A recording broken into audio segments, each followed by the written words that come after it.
This lecture is on Buddhist sects and scriptures. I'm going to give you a nice overview of some of the many kinds of Buddhism and also show you where in the world they are. So let's start there. Scholars divide the Buddhist world in Asia into three parts: Southern Buddhism, Northern Buddhism, and Eastern Buddhism. Let's start with Southern. Another word for Southern Buddhism is Theravada Buddhism, and in some older sources you'll see the word Hinayana used. You don't want to use that. That's a derogatory term that they don't like. I'll explain why in a minute. Here's where Theravada is the majority religion. Theravada Buddhism is found in the island nation of Sri Lanka. It's also the majority religion in the country of Burma, also called Myanmar, and also Thailand, Laos, and Cambodia. Northern Buddhism is also called Tibetan Buddhism, also Vajrayana Buddhism, Tantric Buddhism, Esoteric Buddhism, Mantrayana Buddhism, or Lamaism. Northern Buddhism is in the following countries: Mongolia, Tibet, which hasn't been an independent country, as we saw last time, since the year 1959. It's now been annexed by China. Bhutan. And finally, though it's not a majority country with only about 5% Buddhists, we could also mention the mountainous nation of Nepal. There then is the geography of Northern Buddhism. Lastly, there's Eastern Buddhism, also called Mahayana Buddhism. This is found in China, North and South Korea, Japan, and Vietnam. We could also mention the nation of Taiwan, which has 16%. And we should point out that it's not quite a majority religion in South Korea. It's around 45% of the population. So there, within a nutshell, are the homelands of the three basic kinds of Buddhism. Here we can see how the three broad schools break down in terms of numbers of adherents in the present day. There's somewhere around 329 million Buddhists right now in the world. 185 million of those are Eastern Buddhists. Only 20 million are Northern Buddhists, and around 124 million are Southern Buddhists. A couple of cautions about all of this. One thing is that these schools are not as sharply distinguished as, say, Catholic and Protestant are in Christianity, or Shia and Sunni in Islam. There can be a lot of overlap in their practices, in their institutions, in their traditions, and in their teachings. Still, it's a good basic division to make. Another caution is that many Mahayanists are perhaps more accurately described as adherents of Chinese traditional religion. This is a type of religion that's unique to China, and it arose from blending together Chinese Buddhism with Confucianism and Taoism, and also some practices that were there probably before any of those religions were around. Now for a closer look at Southern Buddhism, or Theravada Buddhism. The name Theravada means traditions of the elders. These are the descendants of a conservative wing of Buddhism. In a dispute long ago, their ancestors said, "We're not going with these new practices, with these innovations. We're sticking to the old ways. We're sticking to the ways of the elders." And certainly in their own eyes, and also in the eyes of many scholars and Westerners too, this kind of Buddhism is a bit closer to the actual teaching of Gautama than the other kinds of Buddhism are. In any case, their scriptures are the older texts. They are the older scriptures that are in use. This kind of Buddhism seems to have first been in Sri Lanka, and then it spread out from there. One of the current-day emphases of this school is that the Buddha was a man. In the last 150 years, many Theravada teachers have taken what I, in the previous lecture, called the demythologizing approach. They urge that the Buddha never claimed to be anything but a normal human being.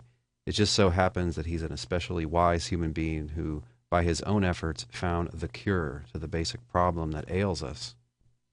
These people, both Eastern Buddhists and the Western converts and other admirers, they want to emphasize what they think is the real, authentic, non-supernatural core of teaching from the later stuff that has been attached to it.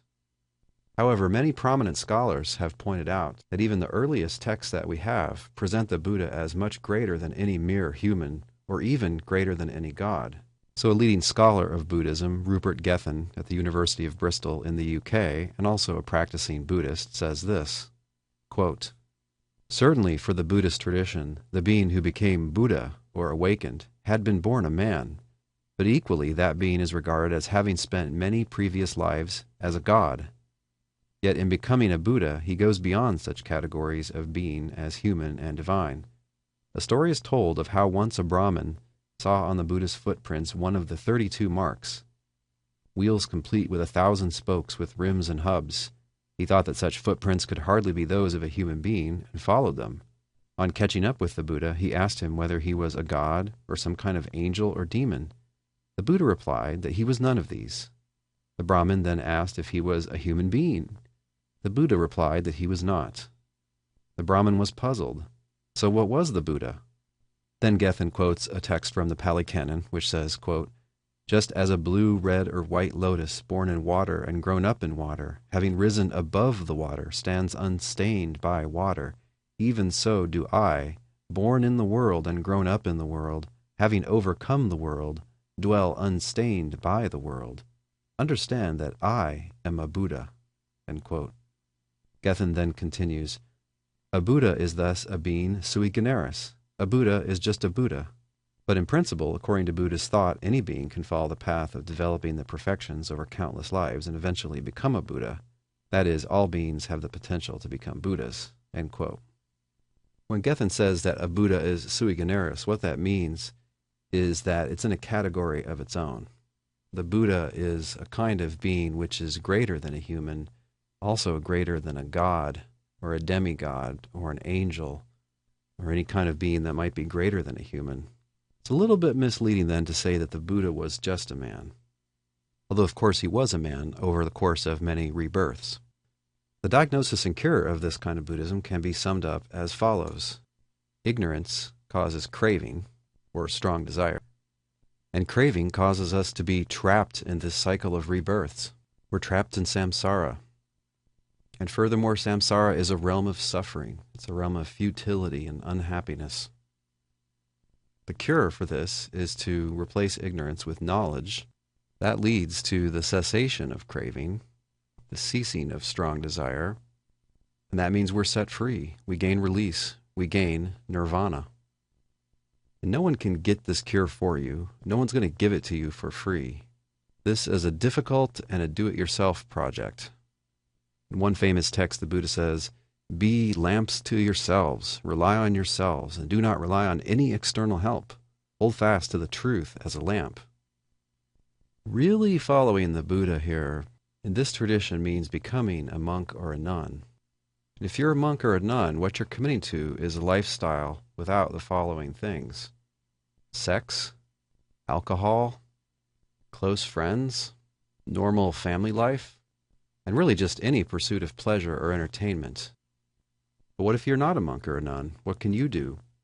Well, you can maybe have a daughter or a son that's going to become a nun or a monk. But in general, what you can do is that you can make merit.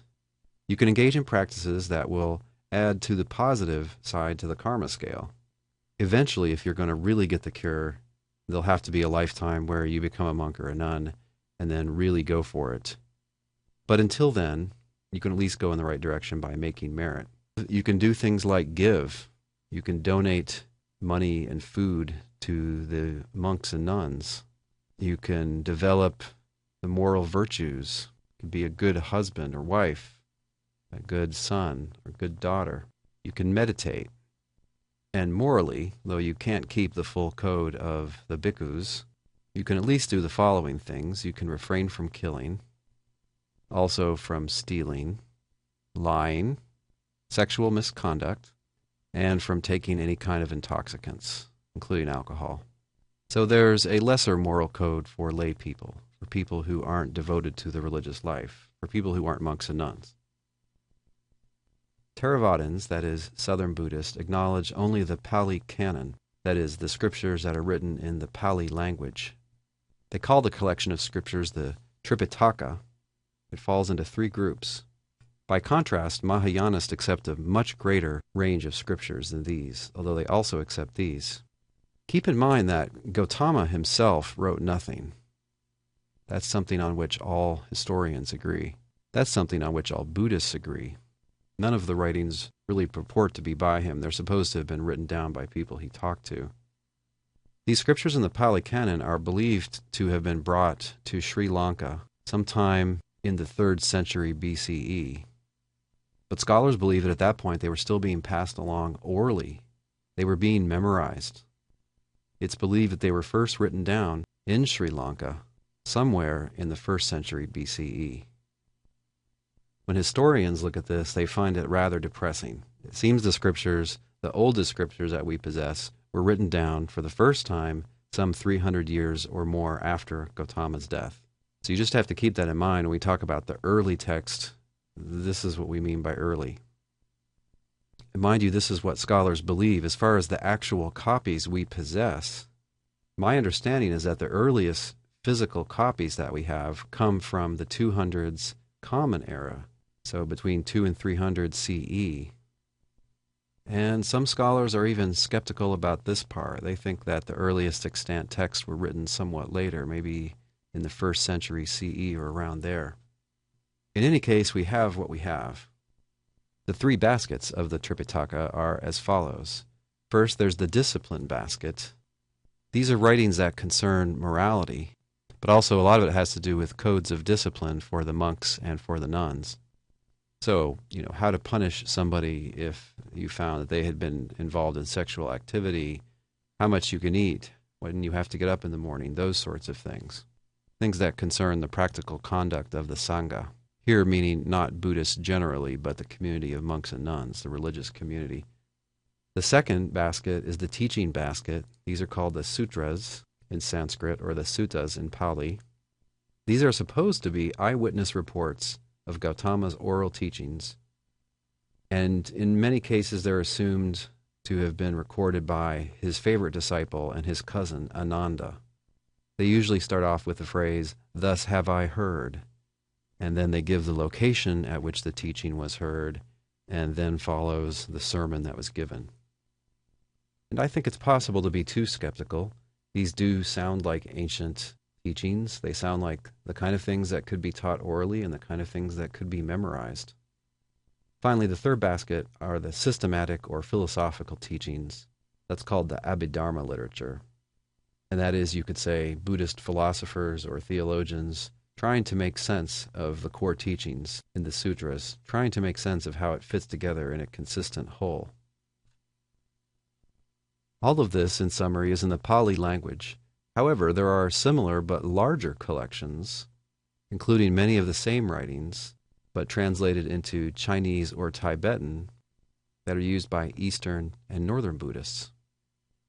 So they're the only scriptures, and they're read in the Pali language in Theravada, and in the other branches of Buddhism they're also read, but supplemented with many other writings. In the next segment we move on to Eastern Buddhism.